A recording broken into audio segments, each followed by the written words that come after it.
ദേവൂട്ടിക്കൊപ്പം വരികയാണ് അമ്മേ മൂകാംബികെ. ഇന്നു മുതൽ എല്ലാ ദിവസവും രാത്രി 8:30 നമ്മുടെ സ്വന്തം സൂര്യ ടിവിയിൽ. അത് നിന്നോട് പറയണോന്നാ ഞാൻ ആലോചിക്കുന്നേ.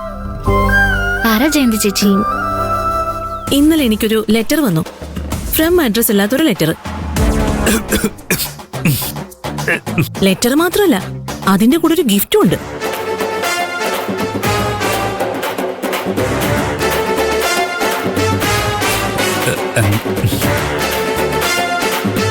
ലെറ്ററിന്റെ പുറത്ത് ഫ്രം അഡ്രസ് ഇല്ലെന്നല്ലേ ജയന്തി ചേച്ചി പറഞ്ഞത്? ലെറ്ററിലും എഴുതിയാളുടെ പേരില്ലേ? ഉണ്ട്. എന്താ അയാളുടെ പേര്? ഗന്ധർവൻ 2.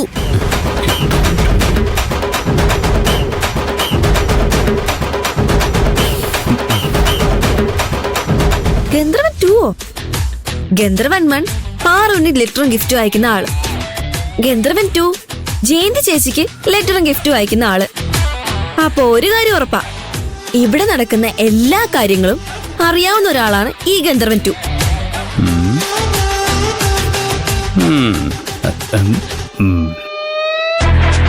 എന്തായിരുന്നു ഗിഫ്റ്റ്? ഹാർട്ടിന്റെ ആകൃതിയിലുള്ള ഒരു പില്ലോ. ഹാർട്ടിന്റെ ആകൃതിയിലുള്ള പില്ലോയോ? പാറുവിന്റെ ഗന്ധർവൻ പാറുവിന് ഒരു ഏർപ്പില്ലോ കൊടുത്തിരുന്നില്ലേ? അതുകൊണ്ടായിരിക്കും ഗന്ധർവൻ 2 ജയന്തി ചേച്ചിക്കും പില്ലോ തന്നെ തന്നത്.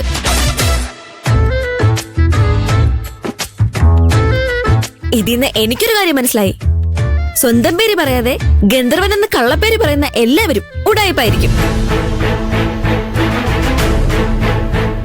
ഗന്ധർവൻ 1നെ വിശ്വസിക്കുന്നവരും ഗന്ധർവൻ 2നെ വിശ്വസിക്കുന്നവരും പ്രശ്നങ്ങളുടെ നൂലാമലകൾ നേരിടേണ്ടി വരും.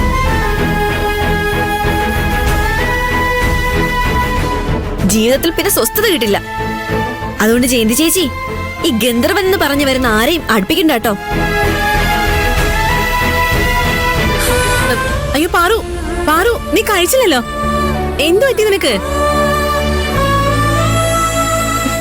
ഗന്ധർവനെ കുറിച്ച് നീ അങ്ങനൊക്കെ പറഞ്ഞത് അവൾക്ക് വിഷമായി. ഇത് നിന്റെ കുഴപ്പം. ഒന്നും ആലോചിക്കാതെ വായിൽ വരുന്നതൊക്കെ എഴുന്നള്ളിക്കും. അവളുടെ മുന്നിൽ വെച്ച് ഇനി ഇങ്ങനൊന്നും പറയരുത്. കണ്ടില്ലേ, പാറുവിന് ഗന്ധർവനോട് ഇപ്പോഴും സ്നേഹം തന്നെയാ. ഗന്ധർവൻ നീയാണെന്ന് അവളോട് നീ തുറന്നു പറയാൻ പോയതല്ലേ? എന്നിട്ട് പറഞ്ഞു? ഇല്ല, ഞാൻ അവളുടെ ഹോസ്റ്റലിലേക്ക് പോകാൻ വേണ്ടി ഇറങ്ങിയതാ. അപ്പോഴേക്ക് അവൾ ഇങ്ങോട്ട് വന്നില്ലേ, അതുകൊണ്ട് പറയാൻ കഴിഞ്ഞില്ല. ഇതൊക്കെ ഒരു കാരണമാണോ? ഇവിടെ വെച്ച് പറഞ്ഞൂടെ? നിന്റെ ഒരു കാര്യം നീ പോയി പറയുന്നോ ഞാൻ പോയി പറയണോ? വേണ്ട, പറ്റിയൊരു ചാൻസ് കിട്ടുമ്പോൾ ഞാൻ തന്നെ പറഞ്ഞോളാം.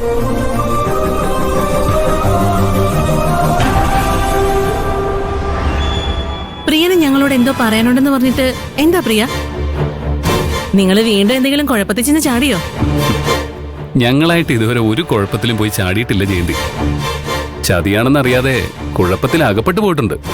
പക്ഷേ ഞങ്ങൾക്കിപ്പോ നിങ്ങളോട് പറയാനുള്ളത് അതൊന്നുമല്ല. മനസ്സിലായി. ഞാൻ ഗന്ധർവനെ കുറിച്ച് അങ്ങനെയൊക്കെ പറഞ്ഞത് പാറുവിന് പിടിച്ചില്ല. അതല്ലേ കാര്യം. സോറി പാറു, ഞാൻ തമാശ പറഞ്ഞതല്ലേ. നീ അത് സീരിയസ് ആയിട്ട് എടുക്കൊന്നും വേണ്ട. നീ പറയുന്നൊന്നും ഇവിടെ ആരും സീരിയസ് ആയിട്ട് എടുക്കാറില്ലെന്ന് നിനക്കറിയില്ലേ സൗസവും? മോഹൻ ചേട്ടാ, അതിനെക്കുറിച്ചൊന്നും അല്ല ഞങ്ങൾക്ക് നിങ്ങളോട് സംസാരിക്കാനുള്ളത്. ഞങ്ങൾക്ക് നിങ്ങളുടെ സഹായം വേണം. വേറെ ആരും അറിയാനും പാടില്ല. അതുകൊണ്ടാ മാറി നിന്ന് സംസാരിക്കാന്ന് പറഞ്ഞത്. ഞങ്ങളെ കൊണ്ട് കഴിയുന്ന എന്ത് സഹായവും നിങ്ങൾക്ക് ഞങ്ങൾ ചെയ്തു തരും. പറ, ഞങ്ങൾ എന്ത് സഹായം നിങ്ങൾക്ക് ചെയ്തു തരേണ്ടേ? ചേട്ടാ,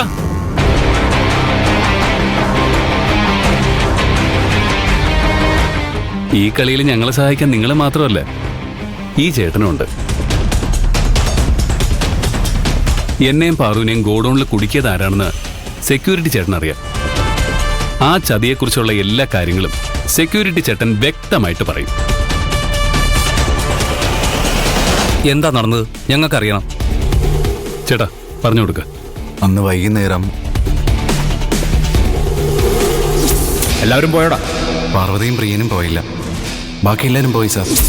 ഇടയ്ക്കിടെ കർണാട് സാർ അത് ചോദിക്കാറുണ്ട്. അതുകൊണ്ട് തന്നെ എനിക്ക് സംശയവും തോന്നിയില്ല.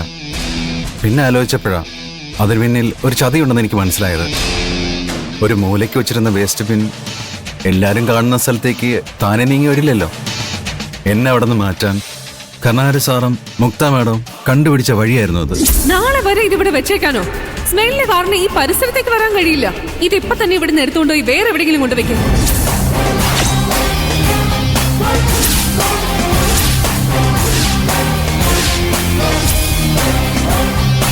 പ്രിയനും പാർവതിയും തിരിച്ചു പോകുന്നത് ഞാൻ കണ്ടില്ലെന്ന് കർണാടക സാറിനോട് പറഞ്ഞപ്പോൾ സാർ എന്നോട് ദേഷ്യപ്പെടുകയാണ് ചെയ്തത്.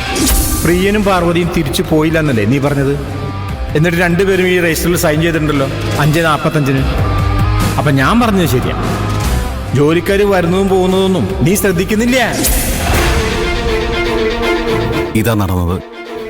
നിങ്ങൾക്കെതിരെ അവർ തെളിവുകൾ ഉണ്ടാക്കുകയാണെന്ന് പിന്നെ ആലോചിച്ചപ്പോഴാ എനിക്ക് മനസ്സിലായത്. ജോലിക്കാരത്തി മാത്രമേ അയാൾ ഇതുപോലുള്ള തെണ്ടിത്തരങ്ങൾ ചെയ്യാറുള്ളൂന്നാ ഞാൻ കരുതിയെ. ഒരു പെൺകുട്ടിയുടെ മാനം വെച്ച് കളിക്കുമെന്ന് ഞാൻ സ്വപ്നത്തിൽ പോലും വിചാരിച്ചില്ല.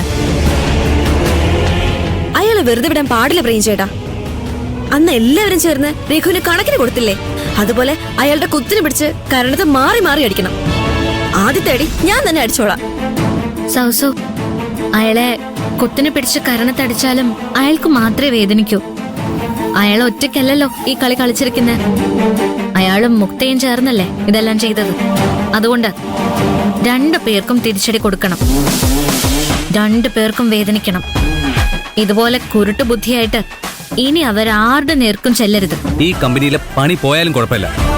തൂമ്പ എടുത്ത് കിളച്ചിട്ടാണെങ്കിലും ഞാൻ ജീവിച്ചോളാം. ആ രണ്ടിനെയും എന്ത് ചെയ്യണോന്ന് പാറു പറഞ്ഞാ മതി. ഗാർമെന്റ്സ് കമ്പനി ഇത് മാത്രമല്ലല്ലോ ഈ ടൗണില്, വേറെയില്ലേ? പണി അറിയാവുന്നതുകൊണ്ട് എവിടെ ചെന്നാലും എനിക്ക് വേറെ ജോലി കിട്ടും. പാറു പറ, ഞാൻ എന്തിനും കൂടെ ഉണ്ടാവും. പറ പാറു, എനിക്ക് പേടിയൊന്നുമില്ല. പറയാം.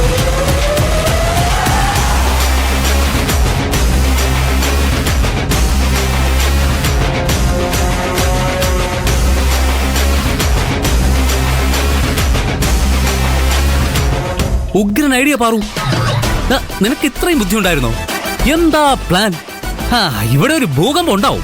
ജോലിക്ക് ചേർന്ന സമയത്ത് തന്നെ നീ ഇതുപോലൊരു ഐഡിയ പുറത്തെടുത്തിരുന്നെങ്കിൽ നിന്നെ കാണുമ്പോഴെല്ലാം കരിനാഗം പേടിച്ച് സല്യൂട്ട് ചെയ്തേനെ.